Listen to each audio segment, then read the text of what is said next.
We are discussing the approaches for measuring shareholder value. We have already mentioned the first two approaches, American approach, Alcar approach, etc.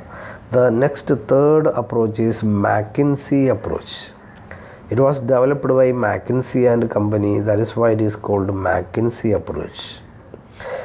McKinsey approach is based on VBM. VBM means value based management. So it is a management approach. It emphasizes value based management. What is VBM? VBM is a management approach. It is a management approach whereby the overall aspirations of the company, analytical techniques, management processes, etc. are used to maximize value by focusing key drivers. ഇതൊരു management ടെക്നിക്കാണ്. Financial technique എന്നതിനേക്കാൾ അപ്പുറം management ടെക്നിക്കാണ്. Management ടെക്നിക്കിൽ നമ്മൾ കമ്പനിയുടെ aspirations, കമ്പനിയുടെ abilities, analytical techniques, then management processes, ഇങ്ങനെ ഒരുപാട് considerations ഉണ്ട്. ഇതെല്ലാം കൂടി യൂസ് ചെയ്തുകൊണ്ട് വാല്യൂ മാക്സിമൈസ് ചെയ്യുന്ന ടെക്നിക്കാണ്. ഇവിടെ നമ്മൾ ഫോക്കസ് ചെയ്യുക കമ്പനിയുടെ കീ ഡ്രൈവേഴ്സാണ്. Driver means important factors we consider. It may be the advantages, the profit making elements. ഈ എലമെൻറ്റ്സിനെ ഫോക്കസ് ചെയ്തുകൊണ്ട് നമ്മൾ വാല്യൂ മാക്സിമൈസ് ചെയ്യാൻ വേണ്ടി കമ്പനിയുടെ എല്ലാ ടൂൾസും ബെനിഫിറ്റ്സും ആസ്പിറേഷൻസും ടെക്നിക്സും എല്ലാം അപ്ലൈ ചെയ്യുന്ന പ്രോസസ്സാണ് VBM. So McKinsey approach is A VBM based approach. The important phases of this approach includes ensuring value maximization. Find value drivers. I have mentioned value driver, important factors leading to value creation. Then establish appropriate management processes. And last, implement the VBM. So this is McKinsey approach. Then fourth approach is discounted cash flow techniques. We consider cash flows and discounting rate, present value factors. Then we will discount the cash inflows using the discounting rates. Then we will get to the present value. Then the present value, if we arrive at the present value of the company, from which we will deduct the present value of debt, market value of debt, then we will get the shareholder value. The important cash flow techniques, discounted cash flow techniques used to evaluate shareholder value are weighted average cost of capital.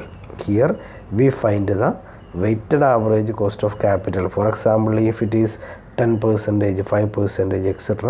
This is used to find PV and present value factors. Weighted average cost of capital used to discount cash flows. Then economic value is equal to present value of net operating cash flows plus present value of TV. We will discount the each year's cash flows and we will discount the terminal value of the project using weighted average cost of capital or KO, overall cost of capital. Then another approach, another discounting approach is discounting by KE. Instead of finding KO, we will find the KE. KE is used to evaluate the project. The economic value is equal to PV of equity cash flows plus PV of terminal value. Here we are considering only the cash flows to the equity shareholders and the terminal value. All these are discounted using KE. Then another approach is value created by financial leverage. മറ്റൊരു discounted cash flow ടെക്നിക്കാണ് value created by financial leverage. What is the value created by the firm using financial leverage means using debt capital, trading on equity.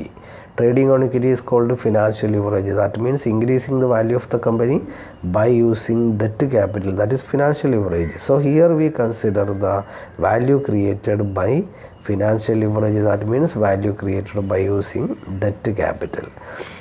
It includes the stages estimating the unlevered cash flows and terminal value. Debt ഉപയോഗിക്കാതെയുള്ള cash flows എത്രയാണ്, terminal value എത്രയാണെന്ന് calculate ചെയ്യുക. അത് estimate ചെയ്യാനുള്ള KO calculate ചെയ്യുക. Then ഈ terminal വാല്യൂവിനെയും cash ഫ്ലോസിനെയും നമ്മൾ KO ഉപയോഗിച്ചുകൊണ്ട് ഡിസ്കൗണ്ട് ചെയ്യുക. Then next interest tax shield calculate ചെയ്യുക. Tax advantage on interest. നമ്മൾ ലിവറേജ് ഉപയോഗിച്ച് കഴിഞ്ഞ് കഴിഞ്ഞാൽ അതിന് നമ്മൾ ഇൻട്രസ്റ്റ് കൊടുക്കണം. ഇൻട്രസ്റ്റ് കൊടുത്തു കഴിഞ്ഞാൽ ആ ഇൻട്രസ്റ്റിന് ടാക്സ് കൊടുക്കണ്ട. ഈ കൊടുക്കാതിരിക്കുന്ന ടാക്സിനെയാണ് നമ്മൾ ഇൻട്രസ്റ്റ് ടാക്സ് ഷീൽഡ് എന്ന് പറയുന്നത്. Tax advantage on interest. ഒന്നുകൂടി പറയാം, ഇൻട്രസ്റ്റ് ടാക്സ് ഷീൽഡ് എന്ന് പറഞ്ഞു കഴിഞ്ഞാൽ നമ്മൾ ഡെറ്റ് ക്യാപിറ്റൽ ഉപയോഗിച്ച് കഴിഞ്ഞാൽ അതിന് ഇൻട്രസ്റ്റ് കൊടുക്കണം. ഇൻട്രസ്റ്റ് ടാക്സബിൾ അല്ല. അപ്പോൾ അതുകൊണ്ട് തന്നെ ഈ ഡെറ്റ് ഉപയോഗിക്കുന്നത് കൊണ്ട് നമുക്ക് കുറച്ച് tax advantage, interest tax advantage കിട്ടും. That is called interest tax shield. അപ്പോൾ we find the PV of interest tax shield. Then ഇതൊരു അഡ്വാൻറ്റേജ് ആണ്. ഇതും നമ്മൾ നേരത്തെ തേർഡ് ഐറ്റത്തിൽ പറഞ്ഞ ഡിസ്കൗണ്ടഡ് വാല്യൂവിൻ്റെ കൂടെ ആഡ് ചെയ്യുക. ഇങ്ങനെ കിട്ടുന്നതാണ് ടോട്ടൽ വാല്യൂ ഓഫ് ലയബിലിറ്റീസ് എന്ന് പറയുന്നത്. Then share holder value is equal to V minus B, means total value of the firm minus value of debt. Then last one, value per share is equal to this S value, that means share holder value divided by total number of shares. Another approach is EVA. We will discuss it in detail.